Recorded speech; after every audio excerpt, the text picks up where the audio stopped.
जय हिंद दोस्तों। नेपाल में जैन जी की खूनी क्रांति जारी है और उन्होंने बहुत बड़ी बलिदानी दी है। तकरीबन अभी तो 21 से भी ज़्यादा लोगों ने अपनी आहुति दे दी है और 425 से भी ज़्यादा लोग घायल हैं और क्रिटिकल हालत में हैं। और ये रुकने का नाम नहीं ले रहा है। ये जो क्रांति उन्होंने सीखी, जो रेवोल्यूशन शुरू हुआ, और जैन जी का जिनकी संख्या तकरीबन 1 करोड़ से भी बहुत ज़्यादा है।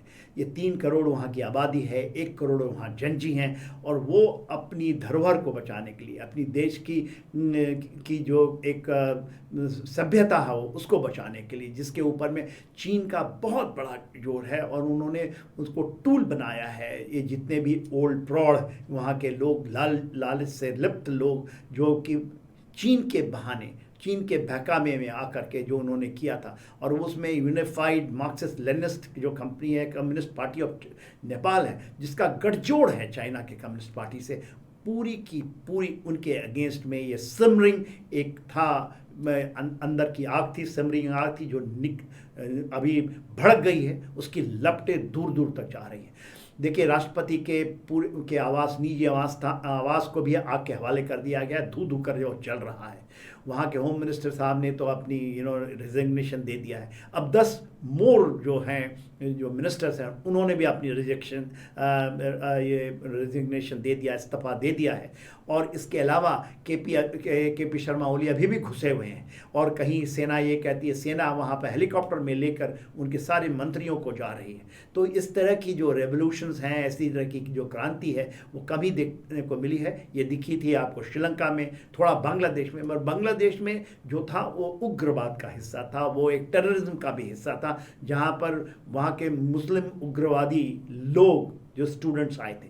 मगर ये प्योरिटी है, नेपाल के अंदर में प्योरिटी है। अपनी धरोहर को बचाने के लिए वो कर रहे हैं कि किस तरह से उनकी धरोहर को उड़ा दिया गया, उनकी स्वतंत्रता को। तो मगर ये जो डिवाइड है, बिग डिवाइड है, क्योंकि वहाँ पर जैन जी की संख्या जो 13 से लेकर 28 मानी जाती है, और जिसको वो लोग कहते हैं जैन जी, वो आए हैं। वो तो एक बहाना है, मगर हैं तो ये सारे यूथ, उसमें स्कूल गोइंग चिल्ड्रंस हैं। और देखिए, उन्होंने यूएमएल के पार्टी दफ्तर को भी उड़ा दिया है। उसके अलावा जितने भी मंत्री हैं, चुन चुन कर, के पी शर्मा के ओली के घर को, प्रचंड के घर को, देवेवा के घर को, वो सबको वो धीरे धीरे कर जला रहे हैं। वो रहने नहीं देना चाहते उनके नामो निशान को, कि जो इन्होंने नेपाल की जो धरोहर थी उसके ऊपर में, उनकी जो अपनी संस्कृति के ऊपर में जो कुठाराघात किया था। और ये बढ़ता ही जा रहा है। ये देखिए, आने वाले समय में ये बताएगा कि ये क्रांति कहाँ मोड़ लेती है। क्योंकि तराई के रीजन में मैंने भी जैसे पहले बताया, वहाँ पर भी एक चल रहा है, जिसमें कि चाइना है, पाकिस्तान के थ्रू और बांग्लादेश के थ्रू जो चीज़ों को करता है, और टर्की के थ्रू जो तराई के इलाके में एक बफर जोन बना करके नेपाल को काटना चाहता है, कि उनकी बड़ी मंशा है।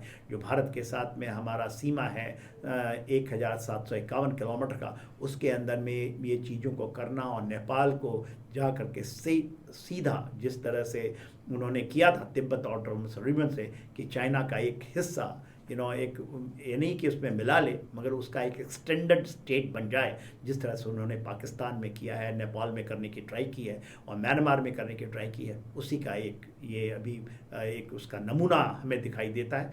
मुझे उम्मीद है कि भारत को इसमें एक्टिवली, बोथ मिलिटरली, सामरिक तरीके से, दूसरा राजनीतिक तरीके से इसमें घुसना चाहिए। क्योंकि यू कांट अलाउ आपके सर के ऊपर में बैठा हुआ इलाका इस तरह से हो, और भारत इसका केवल तमाशा देखे और इससे दूर अपने को खड़ा रखे। जय हिंद।